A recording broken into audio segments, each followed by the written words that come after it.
Nithibitisha kwamba nani alivyokamatwa.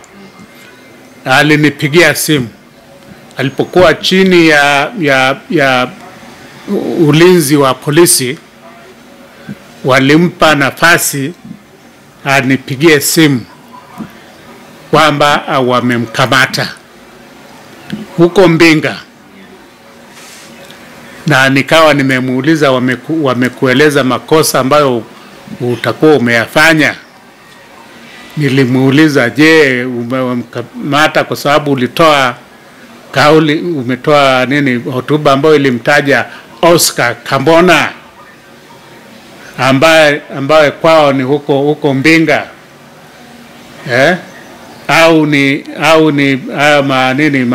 lori ya makaa mawe ambao nani ulisema anasafirishwa nini kwenda nchi za nje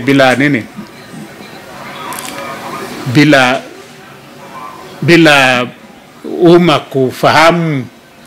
Akasema hapana, hawajaniambia kwa nini wamenikamata.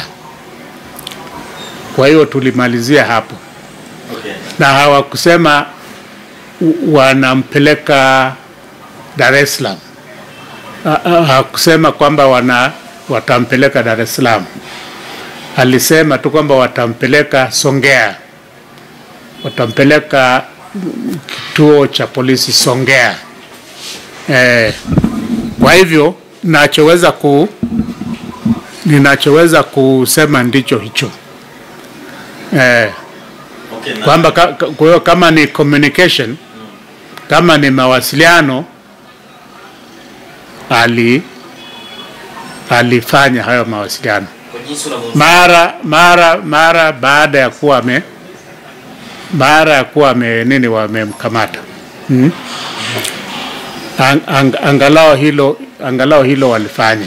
Kwanza niseme kwamba the fact kwamba Bwana Lissu ni mwenyekiti wa chama kikuu cha upinzani nchini sio kinga ya yeye kutokukamatwa na polisi kama atakuwa amefanya kosa la jinai. Hana kinga, kama ambavyo naamini vile viongozi wa CCM kuanzia ngazi ya taifa mpaka huku chini vile hawana kinga ya kutokushtakiwa kama watakuwa wamefanya makosa ya jinai. Unanipata? Hakuna kinga, isipokuwa sheria imeweka kinga kwa rais wa Jamhuri ya Muungano, kwa jaji mkuu, na sasa hivi kwa spika. Huwezi kumkamata hivi kiorera. Kuna utaratibu ambao unapaswa ufuatwe. Kwa hivyo ndio hivyo. Unauliza habari ya namna alivyokamatwa. Mimi nimeona hilo tukio kama ambavyo ulivyoona wewe na watu wengine, kwamba amefanya mkutano wa hadhara mwanzo mpaka mwisho, na ule mkutano ulikuwa umehudhuriwa na polisi wengi tu. Alafu baada ya kumaliza ule mkutano, alivyoanza sasa kuchangisha michango ya tone, ndio akavamiwa na polisi ambao walikuwa wengi wakimtaka afuatane nao aende kituo cha polisi. Ndio kukawa na tafrani pale, na hiyo tafrani imetokana na ule ukamataji.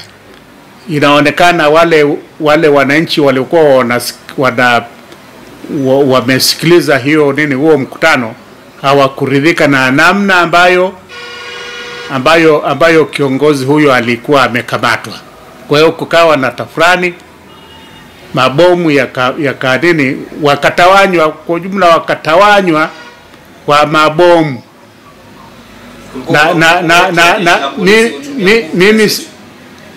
Mimi sidhani kama kulikuwa na huo muhimu. kwa sababu kama lengo lilikuwa ni kwenda kumkamata na walikuwa kwenye eneo, wangemsubiri amalize mkutano wake. Kwani angelala hapo? Si angerudi ofisini kwake au kwenye hotelini kwake? Wangeenda kumkamatia kule, alafu washughulike naye. Ndani wamemkamata hadharani, wamepiga watu mabomu kama tulivyoona. Swala kama hayo mashtaka aliyoshtakiwa ya uhaini yalikuwa halali au vipi, ni swala la ushahidi. Ni swala la ushahidi. Tutahitaji kusubiri ushahidi utakaotolewa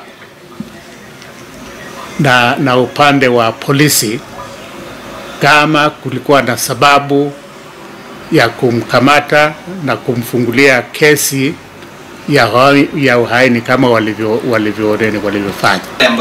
Nani kama nilivyosema, ni swala la ushahidi. Sasa mimi sijui huo ushahidi ambao wameutumia na kiasi cha kumfanya polisi wamkamate kama walivyomkamata. Kwa hivyo utakuwa unataka mimi mpige ramli. Mimi ni kaka yake. Kwa hiyo ni rahisi kwangu sana mimi niseme alionewa. Unaelewa? Ni rahisi sana kwangu mimi niseme alionewa. Kwa hivyo hakukuwa na uhalali. Lakini nitakuwa na ushahidi gani ndugu yangu? Nitakuwa na ushahidi gani kwamba amekamatwa bila sababu? Mimi niko Arusha, tukio limetokea Dar es Salaam. Wanazungumzia habari ya uhaini unaotokana na kauli ambazo alizitoa wakati anahutubia wanachama wenzake, pamoja na wale ambao walikuwa wametia nia kwamba wanataka wagombee nafasi za uchaguzi kwa kupitia Chadema. Yeye akawa anawahutubia kueleza kwa nini msimamo wao wa kutokushiriki kwenye uchaguzi, kwa sababu ya kwamba mabadiliko muhimu